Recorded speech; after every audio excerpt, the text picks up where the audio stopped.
사랑하는 여러분, 오늘 여러분의 마음에 평안이 가득하기를 기도합니다. 우리 삶의 깊은 여정을 함께 시작하기에 앞서 오늘 나누는 이야기가 여러분의 영혼에 울림을 준다면 이 은혜를 주변에 나누어 주시는 건 어떨까요? 공유와 구독은 더 많은 이들에게 빛을 전하는 아름다운 섬김이 될 것입니다. 여러분의 모든 걸음 위에 하나님의 축복이 함께하기를 소망합니다. 오늘 저는 삶의 동기에 대해 이야기하고 싶습니다. 무엇이 우리의 삶을 살아갈 가치가 있게 만드는가? 무엇이 인생의 의미와 목적을 부여하는가? 제가 명문학교에서 공부하던 젊은 시절, 이 질문은 제 머릿속을 떠나지 않는 가장 큰 화두였습니다. 무엇이 과연 삶을 가치 있게 만드는 것일까? 저는 영국의 전통적인 교회 환경에서 자랐지만 제가 마주했던 기독교의 모습 속에서는 삶의 동기가 될 만한 강력한 무언가를 발견하기 어려웠습니다. 교회를 비판하려는 의도는 전혀 없습니다. 하지만 굳이 한 가지 아쉬웠던 점을 꼽자면 그곳에서는 저에게 그 어떤 도전도 주지 않았다는 것입니다. 진정한 헌신이나 희생, 노력을 요구하지 않았습니다. 겉으로 보기에 저는 자유분방한 청년이었을지 모르지만 제 내면 깊은 곳에서는 무언가에 도전받기를 간절히 원하고 있었습니다. 제 삶을 온전히 바칠 수 있는 것, 살아갈 가치가 있고 또한 기꺼이 죽을 수도 있는 그런 무언가를 찾고 있었습니다. 저는 이것이 오늘날 세상의 수많은 주의나 이념들이 사람들의 마음을 끄는 이유 중 하나라고 생각합니다. 때로는 무신론적인 사상조차도 사람들에게 강력한 헌신을 요구하기에 매력적으로 다가옵니다. 만약 어떤 것이 당신의 헌신을 요구할 가치조차 없다면 그것은 사실 별 가치가 없는 것과 마찬가지입니다. 수많은 형태의 기독교가 사람들에게 거의 아무것도 요구하지 않음으로써 스스로가 줄 것이 별로 없다는 사실을 드러내기도 합니다. 하지만 예수님은 모든 것을 요구하셨습니다. 내 모든 소유를 버리지 아니하면 능히 내 제자가 되지 못하리라. 예수님은 실로 엄청난 것을 약속하셨지만 그분이 요구하신 것 또한 그 약속과 같은 수준이었습니다. 이는 지극히 합당한 일입니다. 저는 종종 이렇게 말하곤 합니다. 하나님 나라에는 결코 새 일이 없다고 말입니다. 하나님은 단 일주일이라도 당신의 기준을 낮추시는 법이 없습니다. 그 가치는 변하지 않습니다. 만약 당신이 사도 바울이 가졌던 것을 원한다면 당신은 바울이 치렀던 대가를 치러야 합니다. 하지만 동시에 좋은 소식도 있습니다. 하나님 나라는 이 세상에서 유일하게 인플레이션이 없는 곳이라는 사실입니다. 그 가치는 더 오르지도 내려가지도 않습니다. 늘 그대로입니다. 그래서 오늘 저는 여러분의 삶의 진정한 동기와 의미, 그리고 목적을 부여할 수 있는 것에 대해 이야기하고자 합니다. 저는 그 최고의 본보기로서 우리 주 예수 그리스도를 바라보고자 합니다. 사도 바울의 삶에 대해서도 잠시 언급하겠지만 제가 여러분에게 궁극적으로 가리키고 싶은 분은 바로 예수님이십니다. 예수님의 삶을 움직인 진정한 동기는 무엇이었을까요? 무엇이 그분으로 하여금 자신에게 맡겨진 그 험난한 사명을 끝까지 완수하게 만들었을까요? 아마 여러 가지 다른 방식으로 대답할 수 있을 것이고 그 대답들 모두 어떤 면에서는 사실일 수 있습니다. 하지만 제가 예수님 안에서 발견하는 것을 말씀드리겠습니다. 저는 그분이 행하신 모든 일을 지배했던 가장 위대한 동기가 바로 하나님의 뜻을 행하는 것이었다고 믿습니다. 그것이 그분의 시작이었고 그분이 이 땅에 오신 이유였으며 그분의 마지막이었습니다. 이 동기는 단 한순간도 변하지 않았습니다. 만약 제 삶에 약간의 힘과 안정이 있다면 그것 역시 동일한 동기에서 비롯된다고 생각합니다. 하나님의 뜻을 행하고자 하는 진실한 열망. 제가 아는 한 저는 그 무엇도 저와 그 열망 사이에 끼어들도록 허락하지 않을 것입니다. 이와 관련된 몇 가지 성경 구절을 함께 나누고 싶습니다. 먼저 시편 40편을 보겠습니다. 시편의 많은 구절들이 그렇듯 여기서 우리는 예수님께서 나사렛의 목수아들로 태어나시기 전 그분의 영원한 본성에 대한 예언적인 그림을 발견할 수 있습니다. 우리는 그분이 하늘의 영광스러운 자리를 기꺼이 버리고 한 인간의 아이로 태어나 겸손과 고난, 고통의 삶을 살게 한 그 동기가 무엇이었는지 엿볼 수 있습니다. 우리 중 누구도 인생에서 고통을 피할 수는 없습니다. 중요한 질문은 이것입니다. 우리는 고통을 통해 성장할 것인가? 아니면 고통에 패배할 것인가? 세상의 어떤 철학이나 성경의 어떤 가르침 속에서도 고통을 완전히 피할 수 있는 비결은 없습니다. 만약 당신이 고통을 피하는 것을 인생의 목표로 삼는다면 당신은 결국 실망하게 될 것입니다. 우리 각자에게는 정해진 고통의 몫이 있다고 믿습니다. 사도 바울은 그리스도에 남은 고난을 그의 몸된 교회를 위하여 자기 육체에 채운다고 말했습니다. 어쩌면 오늘날 일부 기독교계에서는 신앙생활이란 그저 번영하고 잘되는 법을 배우는 것이 전부라는 가르침이 힘을 얻고 있는지도 모릅니다. 번영 그 자체가 추구해야 할 목표가 되어버린 것입니다. 물론 저는 하나님께서 신실하고 순종적인 당신의 종들을 번영케 하신다고 믿습니다. 하지만 저는 결코 번영을 제 삶의 목표로 삼지는 않을 것입니다.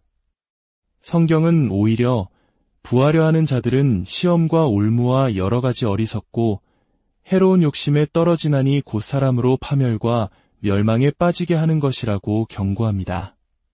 제가 하나님에 대해 깨달은 한 가지는 그분은 우리의 동기를 한치의 오차도 없이 꿰뚫어 보신다는 것입니다. 그리고 그분은 우리가 실제로 행한 일보다 우리의 동기에 따라 우리를 대하시는 경우가 훨씬 더 많습니다. 자, 시편 40편 6절에서 8절을 보면 예수님을 이 땅으로 이끌었던 그 동기에 대한 예언적인 선언이 나옵니다. 그리고 잠시 후 우리는 이 구절을 인용하여 예수님께 구체적으로 적용하는 히브리서를 살펴볼 것입니다. 시편 40편에서 이름이 밝혀지지 않은 한 인물, 바로 메시아께서 하나님께 이렇게 말씀하십니다. 주께서 내 귀를 통하여 들리시기를 제사와 예물을 기뻐하지 아니하시며 번제와 속죄제를 요구하지 아니하신다 하신지라. 그때에 내가 말하기를 내가 왔나이다. 나를 가리켜 기록한 것이 두루마리 책에 있나이다. 나의 하나님이여, 내가 주의 뜻 행하기를 즐기오니 주의 법이 나의 심중에 있나이다 하였나이다. 바로 여기에 예수님의 동기가 있다고 저는 믿습니다. 내가 왔나이다. 나를 가리켜 기록한 것이 두루마리 책에 있나이다. 저는 하나님께서 모든 사람의 삶을 위한 두루마리 책을 가지고 계신다고 믿습니다. 제 아내와 제가 매일 기도하는 내용 중 하나는 그날 하루 동안 하나님께서 우리를 위해 두루마리 책에 기록해 놓으신 모든 것을 행하게 해달라는 것입니다. 우리는 즉흥적으로 무언가를 해내고 싶은 마음이 없습니다. 에베소서 2장 10절에서 바울은 이렇게 말합니다. 우리는 그가 만드신 바라. 그리스도 예수 안에서 선한 일을 위하여 지으심을 받은 자니 이 일은 하나님이 전에 예비하사 우리로 그 가운데서 행하게 하려 하심이니라. 그러므로 우리가 해야 할 일은 무언가를 즉흥적으로 생각해내는 것이 아니라 하나님께서 이미 우리를 위해 예비해 놓으신 일이 무엇인지 발견하는 것입니다. 오늘 나를 위한 책의 두루마리에 무엇이 기록되어 있을까? 나의 하나님이여, 내가 주의 뜻 행하기를 즐기오니 주의 법이 나의 심중에 있나이다. 이제 히브리서로 넘어가서 저자가 이 구절을 어떻게 설명하는지 보겠습니다. 히브리서 10장 5절부터입니다. 히브리서 저자는 시편 40편의 이 구절을 주 예수 그리스도께 적용하는 데에 아무런 망설임이 없습니다. 복음서에서는 예수님의 생애에 대한 역사적 사실들을 접할 수 있습니다. 때로는 그 기록이 극도로 간결합니다. 예를 들어 십자가 처형은 그들이 예수를 십자가에 못 박으니라는 몇 마디 말로 묘사됩니다. 저는 이것이야말로 성경이 하나님의 영감으로 쓰였다는 증거의 일부라고 생각합니다. 인간적인 관점에서 글을 쓰는 작가라면 그 누구도 십자가의 고통에 대한 세부 묘사를 그냥 지나치지 못했을 것입니다. 하지만 성령의 영감으로 복음서 저자들은 결코 그 감정을 이용하지 않았습니다. 그들은 단지 그들이 그를 십자가에 못 박았다고 담담히 기록했습니다. 그러나 우리가 시편 22편이나 69편 같은 구약의 예언들을 들여다보면 바로 그 순간 예수님께서 겪으셨던 내적인 경험에 대한 성령의 묘사를 발견할 수 있습니다. 완전한 그림을 보기 위해서는 복음서와 시편, 그리고 다른 선지서들을 함께 읽어야 합니다. 자, 이제 히브리서 10장 5절을 보겠습니다. 그러므로 주께서 세상에 임하실 때에 이르시되 하나님이 제사와 예물을 원하지 아니하시고 오직 나를 위하여 한 몸을 예비하셨도다. 번제와 속죄제는 기뻐하지 아니하시나니 이에 내가 말하기를 하나님이여 보시옵소서. 두루마리 책에 나를 가리켜 기록된 것과 같이 하나님의 뜻을 행하러 왔나이다 하셨느니라. 저자는 계속해서 설명합니다.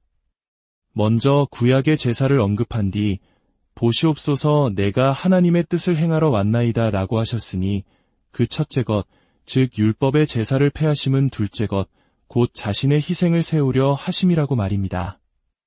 그리고 바로 이 뜻을 따라 예수 그리스도의 몸을 단번에 들이심으로 말미암아 우리가 거룩함을 얻었노라고 선포합니다. 주목하십시오. 하나님의 뜻은 예수님의 십자가 희생으로 이어졌습니다.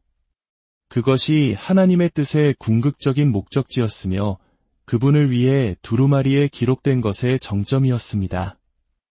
이제 예수님께서 이 땅에서 사역하시는 동안 하셨던 몇몇 말씀들을 통해 그분의 삶을 인도하고 이끌었던 변치 않는 동기가 무엇이었는지 살펴보겠습니다.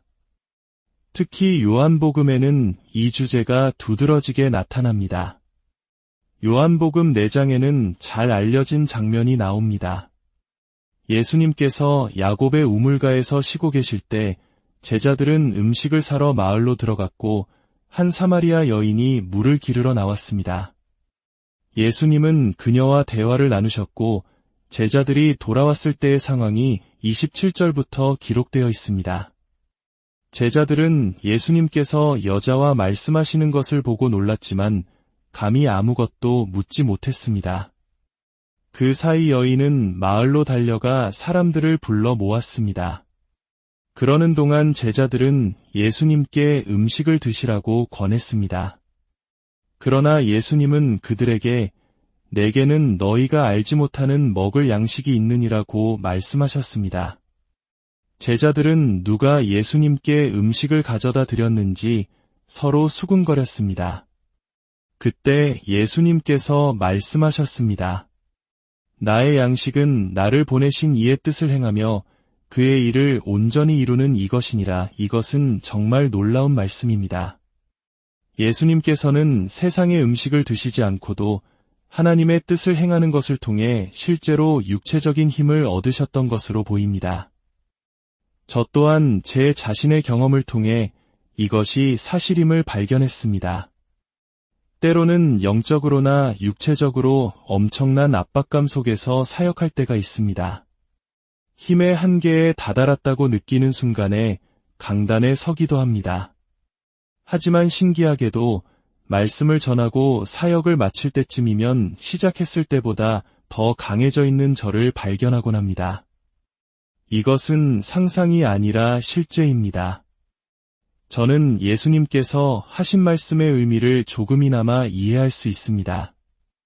나의 양식은 나를 보내신 이의 뜻을 행하며 그의 일을 온전히 이루는 이것이니라. 그렇습니다. 하나님의 뜻을 행하는 것, 그것은 우리 영혼 깊은 곳에서 솟아나는 초자연적인 활력의 원천입니다.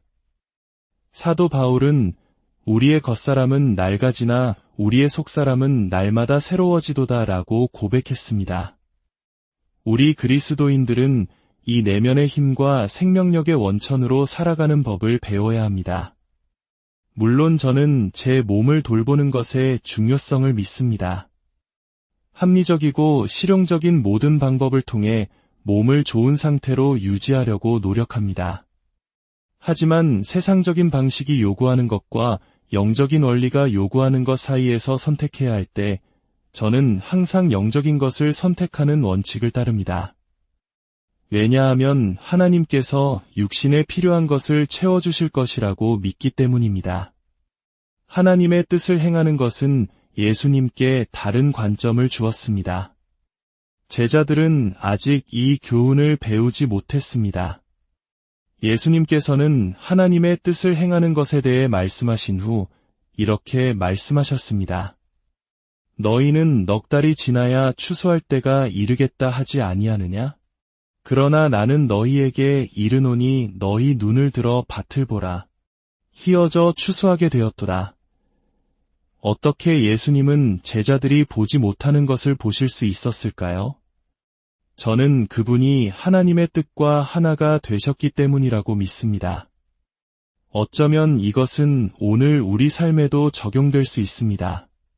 당신은 아직 시간이 많다고 생각하며 현재 상황의 긴급함과 실제를 보지 못하고 있을지도 모릅니다. 하지만 저는 지금 우리가 마주한 세상의 상황이 매우 위급하다고 믿습니다. 위험은 거대하고 동시에 기회 또한 거대합니다. 하나님의 자녀인 당신이 자신이 무엇을 마주하고 있는지 깨닫지 못한다면 그것은 비극일 것입니다.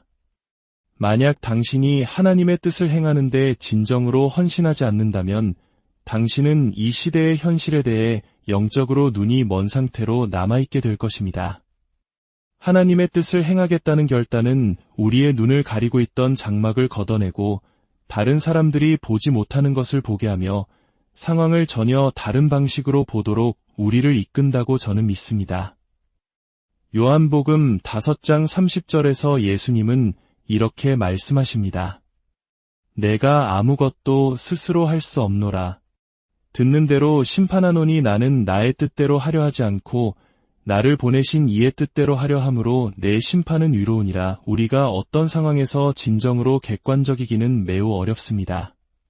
저 자신의 마음을 들여다볼 때에 제가 종종 사람들에 대해 올바른 판단을 내리지 못할까 자문해 봅니다.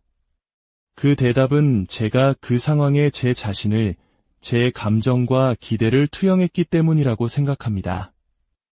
우리는 종종 사람들이 우리가 바라는 모습이 되어주기를 기대하며 관계를 맺습니다. 하지만 그것은 현실적이지 않습니다. 사람들은 우리의 기대대로가 아니라 있는 그대로의 모습으로 나타납니다. 저는 제 헛된 기대가 사람들에 대한 진실을 보지 못하게 했던 순간들을 후회합니다. 그리고 그럴 때마다 저는 그 대가를 치러야 했습니다. 예수님은 그 해답을 주십니다. 내 심판은 위롭다. 왜일까요? 나는 나를 기쁘게 하려 하지 않기 때문이다. 나는 듣는 대로만 판단한다. 나의 동기는 오직 하나님의 뜻을 행하는 것이다. 나는 나 자신의 계획을 가지고 상황에 들어가지 않는다. 나는 나 자신을 투영하지 않기 때문에 사물을 있는 그대로 볼 수 있다. 이것은 매우 현실적인 적용으로 이어집니다. 예를 들어 한 젊은 자매가 결혼하고 싶은 남자에 대해 속고 있는 경우가 얼마나 많습니까? 왜 그녀는 속는 것일까요? 그녀가 자신의 감정과 헛된 기대를 그 남자에게 투영했기 때문입니다. 저는 젊은 자매들에게 절대 동정심 때문에 결혼하지 말라고 조언합니다. 그것은 결혼의 동기가 될 수 없으며 제대로 작동하지 않을 것입니다. 현실주의자가 되십시오. 이것이 쉬운 것처럼 들릴지 모르지만 예수님의 교훈을 배우지 않고서는 불가능합니다. 주님, 저는 주님께서 저에게 주신 사람이 아니라면 결혼하고 싶지 않습니다. 저는 기다릴 준비가 되어 있습니다. 이러한 자세가 필요합니다. 사랑하는 여러분, 오늘 이 시간이 여러분의 삶의 동기를 다시 한번 돌아보는 귀한 계기가 되기를 소망합니다. 우리의 삶을 움직이는 단 하나의 강력한 동기는 무엇입니까? 그것은 바로 예수님께서 보여주신 것처럼 매일의 삶 속에서 하나님의 뜻을 찾고 그 뜻을 행하기를 기뻐하는 것입니다. 그럴 때 우리는 세상이 줄 수 없는 힘과 지혜, 그리고 참된 만족을 경험하게 될 것입니다. 여러분의 모든 걸음 위에 하나님의 인도하심과 평강이 함께하기를